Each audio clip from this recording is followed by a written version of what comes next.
Hello, je m'appelle Dos Alfred, je suis béninois, docteur en économie de l'environnement et du développement durable, affilié au CBRSI professionnellement.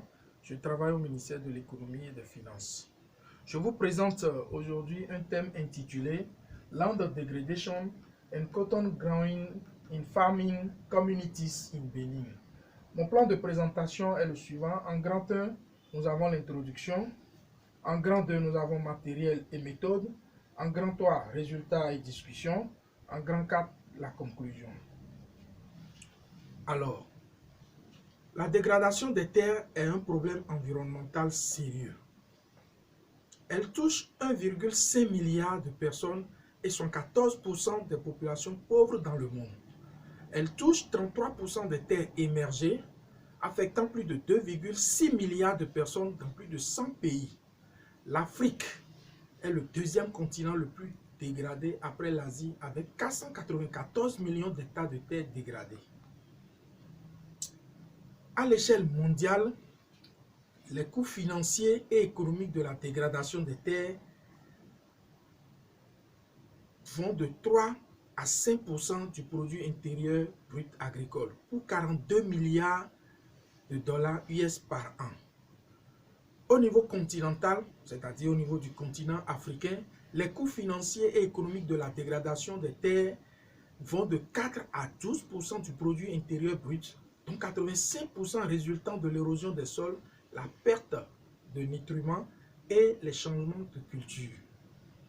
Au Bénin, les coûts financiers et économiques de la dégradation des terres avoisinent 8,100 et 14,100 milliards de francs CFA et 3 à 5% du produit intérieur brut. Dans le milieu de la recherche, c'est-à-dire au nord-ouest du Bénin, la dégradation des terres et l'infertilité des sols touchent respectivement 45% et 72% des ménages, tandis que l'érosion représente une perte annuelle d'un peu plus de 3 millions de tonnes de terre.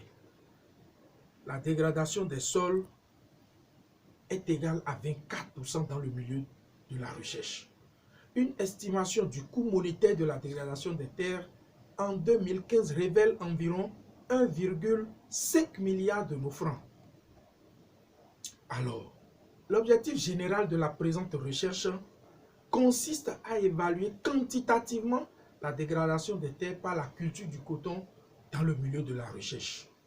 Et comme objectif spécifique, nous pouvons dire que mettre la dégradation des terres permet de mettre en évidence les effets environnementaux de la production cotonnière. L'objectif spécifique numéro 2, c'est de montrer que la dégradation des terres due à la culture du coton provoque la baisse des rendements des cultures vivrières. Et le troisième objectif spécifique, c'est d'estimer la perte de terre due à la culture du coton. Les hypothèses spécifiques assorties de cet objectif général sont les suivantes. En H1, la production cotonnière a des effets négatifs sur l'environnement. Ça, c'est l'hypothèse numéro 1. L'hypothèse numéro 2, la dégradation des terres due à la culture du coton provoque la baisse des rendements des cultures vivrières. Enfin, l'hypothèse numéro 3, la perte des terres agricoles est due à la culture du coton. Alors, grand 2, matériel et méthode. La rubrique matériel prendra en compte le milieu d'étude et l'occupation du sol. Le milieu d'étude s'étend sur une superficie de 3745 km². Il compte 4 arrondissements et 28 villages et quartiers de ville pour une population totale de 100 197 habitants, selon les recensements généraux de la population et de l'habitat, 4e édition 2013. Alors, l'occupation du sol. La commune, le milieu de la recherche, dispose de 3 types de sols, à savoir les sols ferrugineux tropicaux, les sols ferralitiques et les sols hydromorphes. Alors, nous allons aborder le modèle, la méthode d'étude. Comme modèle, de quantification de la dégradation des terres, nous retenons que d'une façon générale, la dégradation des terres s'opère par sélectivité décroissante des éléments les plus solides du sol. Le modèle développé par les pédologues de la FAO en 1994 et de la Banque mondiale sera utilisé dans le cadre de la présente recherche pour calculer les pertes en terre cumulées dans le milieu de la recherche. Ce modèle se présente comme suit. RT est égal à RO expo à PT. Et PT est égal à logarithme RT sur RO. Le tout sur A. On a PT masse qui est égal à log de RT moins log de RO sur 0,04 et PT min est égal à log de RT moins log de R0 sur 0,15. Alors, le RT représente le rendement de l'année en tonnes par hectare. Le RO, c'est le rendement initial. Le A est une constante définie par les pédologues de la FAO. Et après calcul, nous sommes parvenus à déterminer la perte des terres cumulées dans le milieu de la recherche qui est de 2,49 à 10,45 tonnes par hectare par an. Alors, nous abordons maintenant les résultats et les discussions qui est notre grand 3. Nous constatons que l'évolution de la superficie de la production et du rendement du coton de 1998 plutôt à 2014, c'est-à-dire sur 17 ans, ont confirmé la problématique de cette dégradation des terres.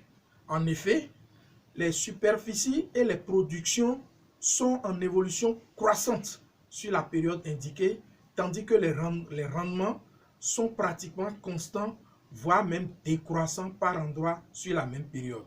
On en déduit que les hypothèses H1, c'est-à-dire la production cotonnière, a des effets négatifs sur l'environnement, et H2, la dégradation des terres agricoles due à la culture du coton, provoque la baisse des rendements des cultures vivrières, sont tous deux vérifiés. Alors, pour la vérification de l'hypothèse numéro 3, c'est juste le calcul que nous avons eu à faire en déterminant la perte de terre cumulée d'une valeur de 2,49 à 10,45 tonnes par hectare par an. Et on en déduit également qu'avec ce calcul, que la perte des terres agricoles est due à la culture du coton.